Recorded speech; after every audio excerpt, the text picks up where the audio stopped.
amazing would the world be if it was a planet full of peace, respect, and people who considered the thought of environmentalism? Quaker sociologist Elise Boulding pushed for these aspects and wrote countless books explaining resolutions to the lack of these qualities in our world.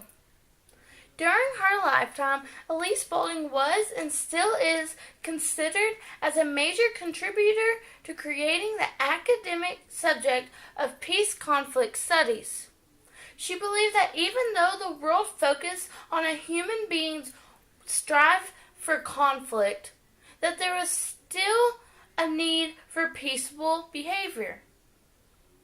Boulding wanted to spread this awareness and her beliefs and wrote many books explaining her solutions to what she thought that humans lacked. Although Elise Boulding covered many aspects of her philosophy of how a human can strive and push for a peaceable environment, she focused on 3 different aspects, which included promotion of environmentalism, the push for greater consideration of all cultures and women's rights. Boulding thought that a natural environment would help a person more thoroughly than an environment that is more harsh and forced. One of Boulding's most famous quote reads, "The consumption that society has made us feel that happiness is in having things, and has failed to teach us the happiness of not having things." The way a person views his or her surroundings and the world is the mindset and attitude which this person portrays. In many of her books, Boulding stressed the fact that a human's perspective is shaped by his or her view of the world. She pointed out that though the world is full of violence and darkness and cruelty, there is still an equivalent penchant for a peaceable world in humankind. Elise Boulding fought for greater consideration and respect for cultures of all size, no matter big or small. She believed that even though third world countries didn't contain the same views as others and us, that their views and cultures should still be valued. The world is full of different, diverse peace cultures built by different languages, knowledge, and experiences.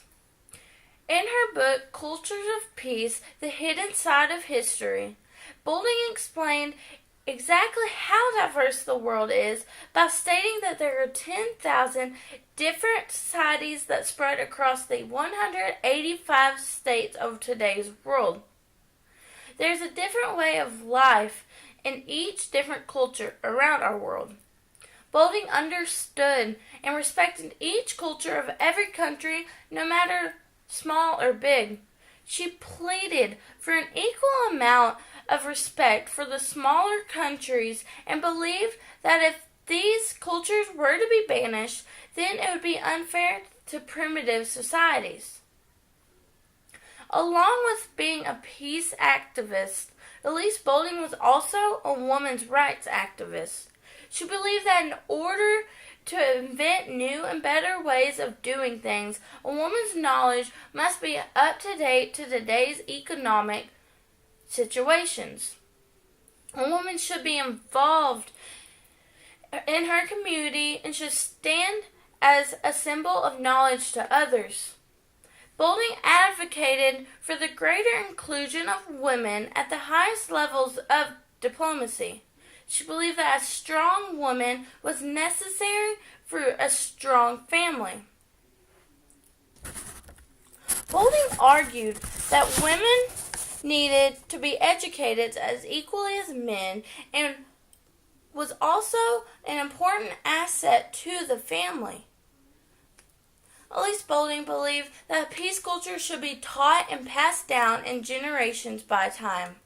She was a voice for people in the environment and wanted a peaceful one.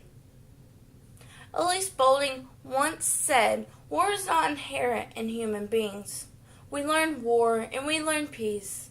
The culture of peace is something which is learned, just as violence is learned and war culture is learned.